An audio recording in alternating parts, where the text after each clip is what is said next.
also realizing you didn't send me a script I was supposed to read, right? We're definitely going. Yep, I see the numbers moving. See the numbers moving? Yeah. 1, 2, 1, 2, 3, 1, 2, 3, 4. Hello, everyone, and welcome to an edition of This Week in History. Today, I am joined by Stephania Kay. Still Stephania Kay, right? Still, yeah. I have one more year left of my name. Today, I'm joined by Stephania Kay. Sorry. Stephania Kay for the next year, and she has not heard these stories before, so Steph will be asking questions along the way and helping me tell these tales to their fullest comedic effect. This Week in History. October 8th, 1871. The Great Fire of Chicago erupts. We're just leaving Chicago. We're just there. Good thing we got out just in time. Yes, the fire killed approximately 300 people, destroyed roughly 3.3 square miles of the city, including over 17,000 structures, and left more than 100,000 residents homeless. The fire began in a neighborhood southwest of the city center. A long period of hot, dry, windy conditions and the wooden construction prevalent in the city led to the fire. Let's see, what else? Fire went around. Okay, yeah, here we go. So as I was reading this, I remembered that there's the famous image of the milk cow kicking over the lantern.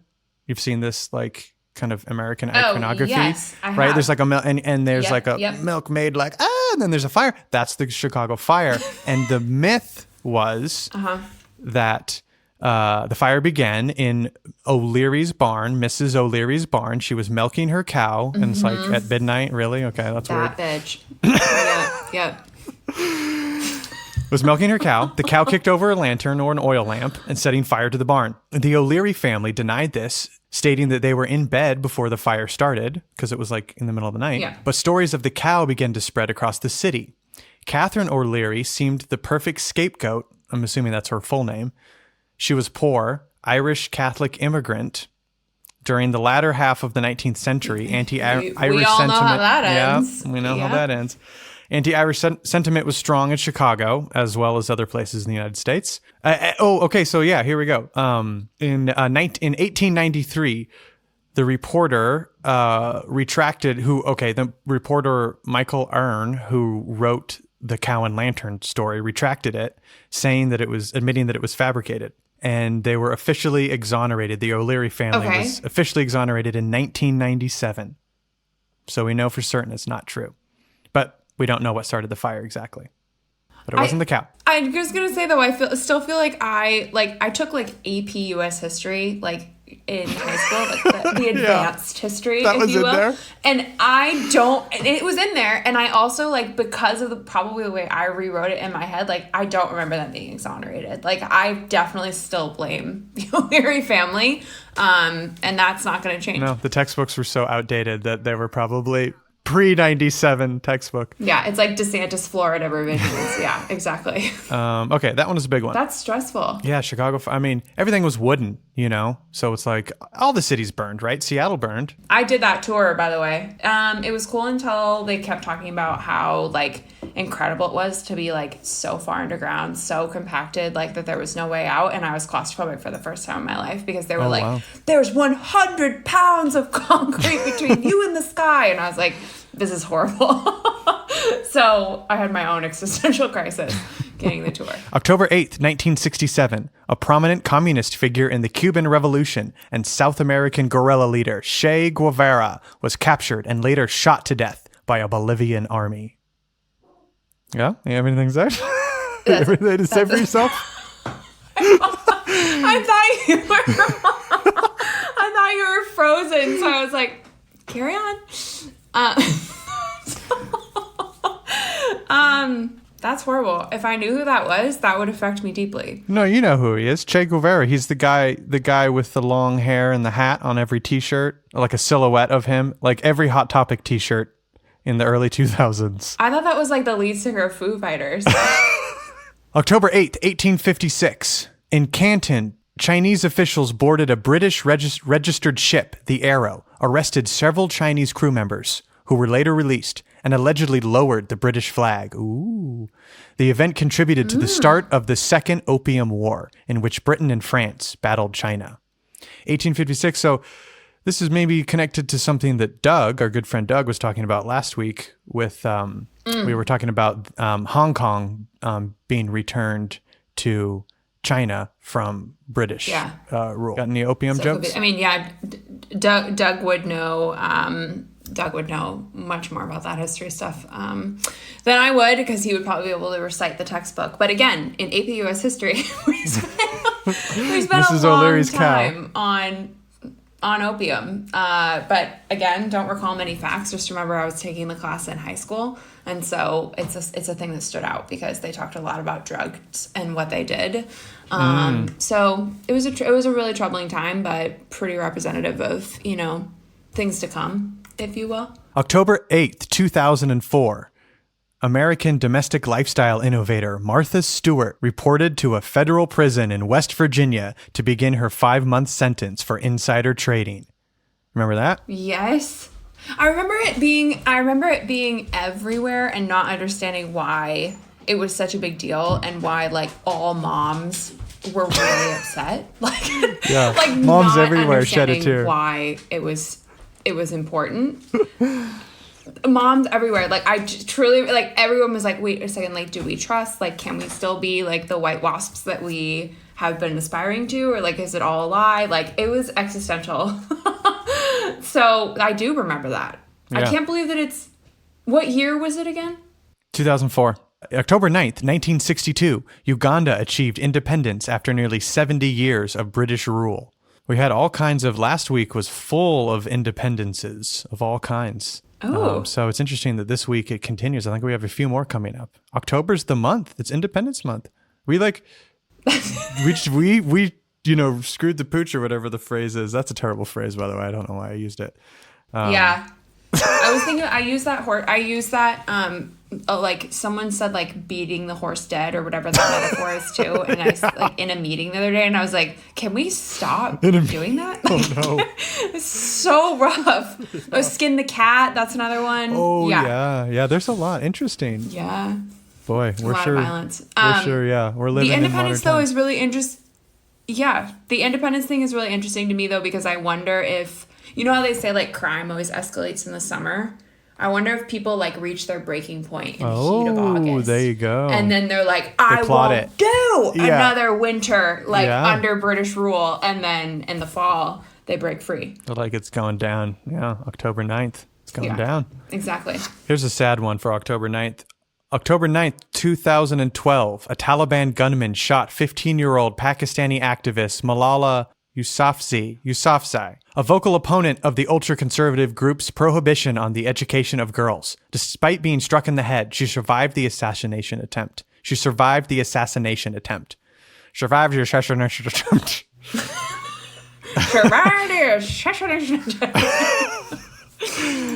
Got some gum on my mouth. Got some. This is my Montana accent. You're in a night stopover. Now she's sticking it to them all. Who had the last laugh? Those guys are probably dead now. 100%. And have you ever seen how hot her husband is? No. Wow. Okay. Yeah, I just recently learned this. I already knew she was a badass. Thank God she survived in this day in history. But her husband is a fox, an absolute fox. Good for her. Who's coming out on top? You know what I'm saying? Not the Taliban, but kind of the Taliban. But kind of also they have an entire country back. So yeah. Yeah. Oh no. Oh dear. Yeah. It's one. I would argue one for one Malala, one. Well, yeah, one. Let's call it. That's good. That's good. One foxy husband and one country returned. October 9th, 1635, going back a bit. Okay. Roger Williams was banished from Massachusetts Bay Colony, and as a result, he later founded the colony of Rhode Island, of Roger Williams Island. Isn't that funny? I had no idea that's how Rhode Island started. He was just middle fingers up to Massachusetts and was like, I'll start my own colony then. He was banished. And I also love that because it makes so much sense why it's so goddamn small. Someone was like, I'll take this inch. And they were like, okay. No one wants that tiny, tiny sliver of land that's going to be eroded by water anyway. It's so small. I wish I could do that now, land grabs, when I'm pissed. Just take land. But I can't afford that. October 11th, this is a sad one too. October 11th, 1991, during the confirmation hearings of Clarence Thomas, who had been nominated to the U.S. Supreme Court. Boo! I know. American lawyer Anita Hill testified before the Senate Judiciary Committee and accused him of sexual harassment. Her allegations polarized Americans, and Thomas was narrowly confirmed, 52-48. And Brett Kavanaugh followed after. I mean, that was like an identical, that was, talk about history repeating itself. That's really horrible. I feel like I'm like very aware of all of Clarence's shortcomings, if I wasn't already, because of all of his currently shady stuff that he's doing in the court right now. But that is a really tragic day. Yeah. I don't know if I have any jokes about that. That's really sad. You could probably think of a few. Go ahead and try. We'll wait. I did laugh. I shouldn't have laughed, but I did laugh at Joe Biden, like, never actually fully giving an apology. And then when he did, it was like, I'm sorry, but. So Anita really, like, 0 points, Anita, back to the scoreboard. One Taliban, one Malala. So October 11th, 1521. King Henry VIII of England was given the title Defender of the Faith by Pope Leo V.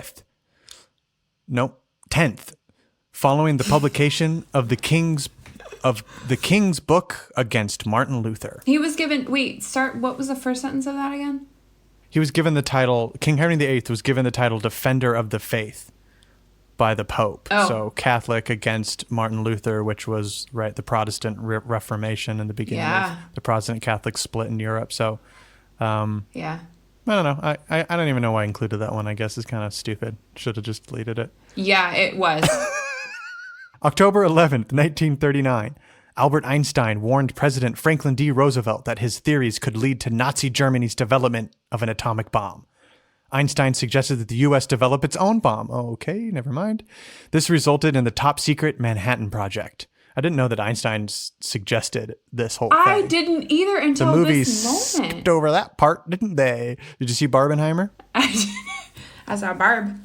I didn't see Heimer. Yeah. No, Heimer's not worth it. And they totally. That's. What? I mean, the movie's terrible, and also, they didn't really say that. Hey, this was Einstein's idea. I've never heard that. He looked like the observer who was like, "How could this have gotten out of control?" And it's just like, well, you suggested it. In the movie, that's how he's portrayed. He's portrayed as this onlooker who's kind of shaking his head silently, just like silly humans. Like he's some sort of like heavenly, extra earthly, transcendent being, and he's looking down upon us puny, small-minded humans creating these bombs and blowing each other up like we're silly. But it's like, okay. I mean, the movie was garbage. Zach, knowing you as well as I do, I'm not surprised you hated that movie. I've heard many people like it, so I'll still be watching it and likely will like it.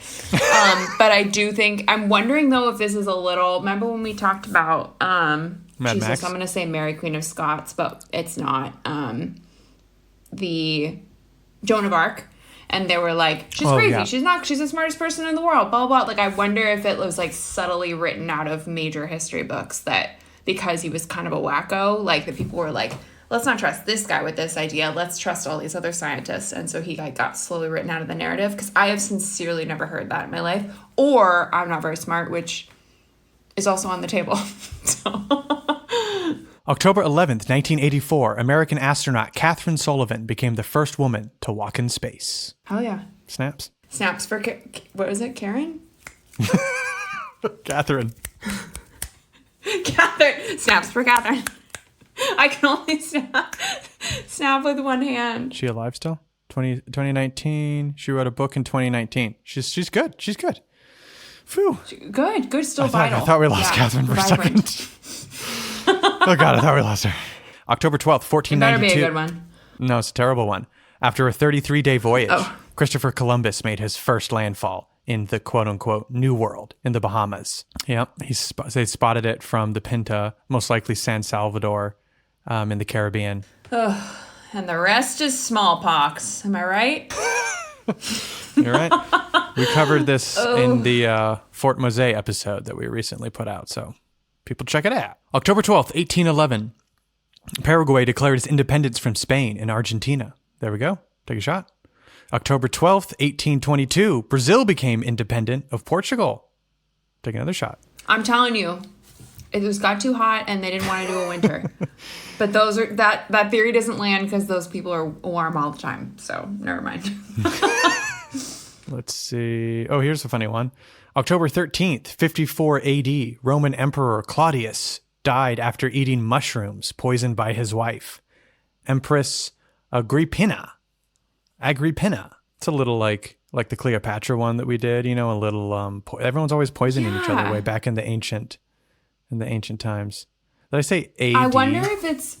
Didn't mean to say AD. 54 CE. People weren't into therapy like they are now, and so everyone was just like feeling anger, and then they just killed people. And it's always women, right? You can't trust them. It's probably the time of the month. You know what I'm saying? Like, should never given us rights. That's all I'm saying. Are you on Ann Coulter later on this evening? Yeah, I think you have. I am. I'm warming up. Thank you so much. You're welcome. Yeah, how'd it go? Do you feel like did it land?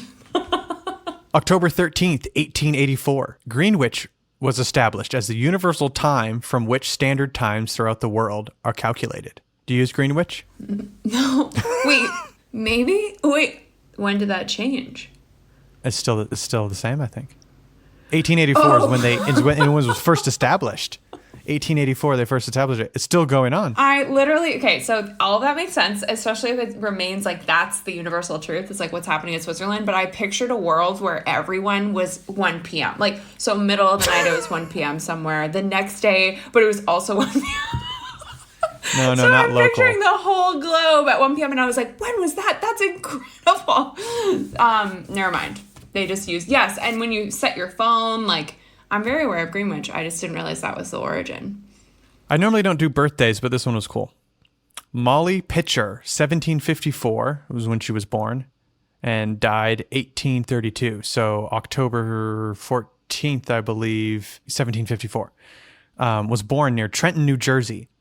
She was a water carrier at the Battle of Monmouth in 1778 during the American Revolution. After her husband, artilleryman John Hayes, collapsed, she took his place at his cannon. That's badass. It's like a Joan of Arc kind of a character there. Yeah. Like, set down this water, give me a cannonball. I'll show you what I can do. This isn't water in these buckets. Exactly. It's poison. Give a woman a bucket. And that's how her husband died. October 14th, 1912, former President Theodore Roosevelt was shot by a fanatic while campaigning in Milwaukee. I almost read it as camping. While he was camping in downtown Milwaukee.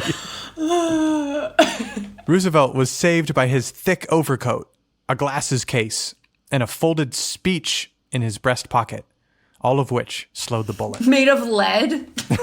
He was known to print all of his speeches on lead. He was a barrel-chested gentleman. Yeah.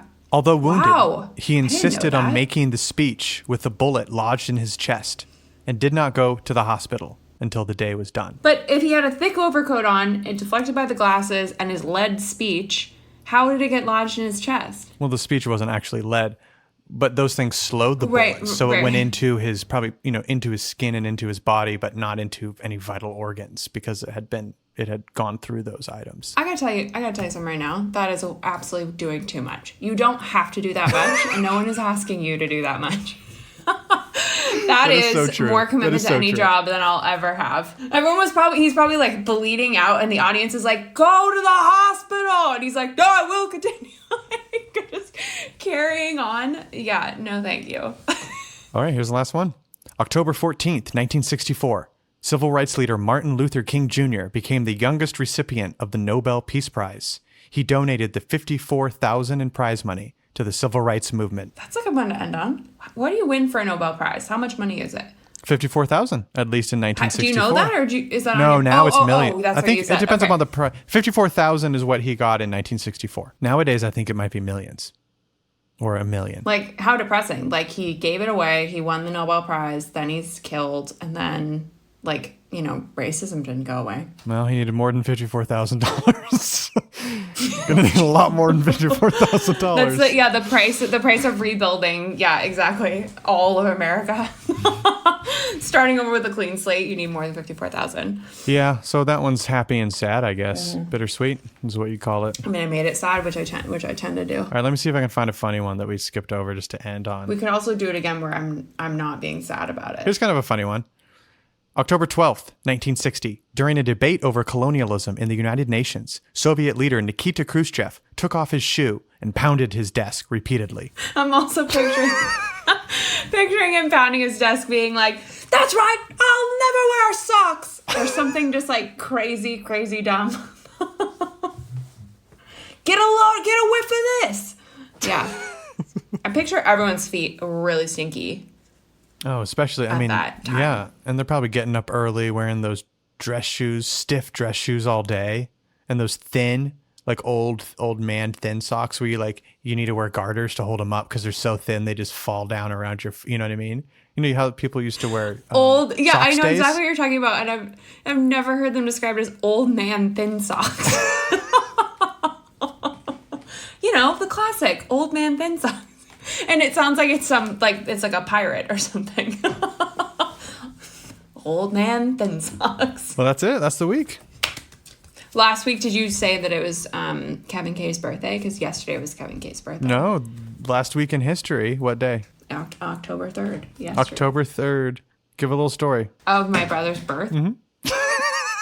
Actually, weirdly, I do remember it. I remember visiting his tiny little baby body in the hospital with my grandparents and thinking he was really cute. He's basically that naked little baby that you saw all those years ago. Yeah.